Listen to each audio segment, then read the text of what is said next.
കൊച്ചിയിൽ ബാലവേലയ്ക്കെത്തിച്ച 9 കുട്ടികളെ രക്ഷപ്പെടുത്തി. ബീഹാറിൽ നിന്നെത്തിയ 9 ആൺകുട്ടികളെയാണ് രക്ഷപ്പെടുത്തിയത്. കുട്ടികളെ കൊണ്ടുവന്ന 2 യുവാക്കൾ അറസ്റ്റിലായി.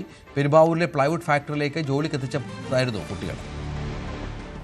ബീഹാറിൽ നിന്നും കേരളത്തിലേക്ക് ബാലവേലയ്ക്കായി എത്തിയ 9 ആൺകുട്ടികളെയാണ് പോലീസ് രക്ഷപ്പെടുത്തിയത്. പെരുമ്പാവൂരിലുള്ള ഒരു പ്ലൈവുഡ് ഫാക്ടറിയിലേക്കാണ് ഇവരെ ജോലിക്കായി എത്തിച്ചതെന്നാണ് ഇവരുടെ ഏജന്റുമാര് പോലീസിന് നൽകിയ മൊഴി.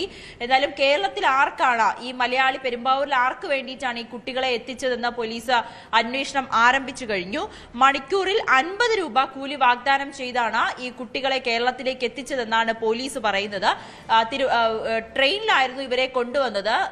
സംശയാസ്പദ അതായത് 9 കുട്ടികളെ സ്റ്റേഷനിലേക്ക് എത്തിച്ചതിൽ പോലീസിന് സംശയം തോന്നിയിരുന്നു. ഇതിനെ തുടർന്നാണ് ഈ കുട്ടികളെ വിളിച്ച് കാര്യങ്ങൾ അന്വേഷിച്ചത്. അതിൽ നിന്നുമാണ് കേരളത്തിലേക്ക് വന്നത് ജോലിക്കാണെന്ന മൊഴി കുട്ടികൾ നൽകുകയും ഇവർക്കൊപ്പം ഉണ്ടായിരുന്ന 2 പേരെ പോലീസ് പിടികൂടുകയും ചെയ്തു. ബീഹാർ സ്വദേശികളായ ഡബ്ല്യുനാട്, സുനിൽ മോണ്ടാൽ എന്നിവരെയാണ് പോലീസ് അറസ്റ്റ് ചെയ്തത്. എന്തായാലും ഇവരെ വിശദമായി ചോദ്യം ചെയ്തുകൊണ്ടിരിക്കുകയാണ്. ആർക്ക് വേണ്ടിയിട്ടാണ് ഈ കുട്ടികളെ കേരളത്തിലേക്ക് എത്തിച്ചത് എന്നതാണ് പോലീസ് പ്രധാനമായും അന്വേഷിക്കുന്നത്. പെരുമ്പാവൂരിലെ പ്ലൈവുഡ് ഫാക്ടറിയിലാണ് ഇവരെ ജോലിക്കായി എത്തിച്ചതെന്നാണ് അറിയാനായി സാധിക്കുന്നത്. എന്തായാലും പോലീസ് ഇതിൽ കൂടുതൽ അന്വേഷണം ആരംഭിച്ചിരിക്കുകയാണ്. ഇതിനു മുൻപും ഇത്തരത്തിൽ കുട്ടികളെ എത്തിച്ചിട്ടുണ്ട്.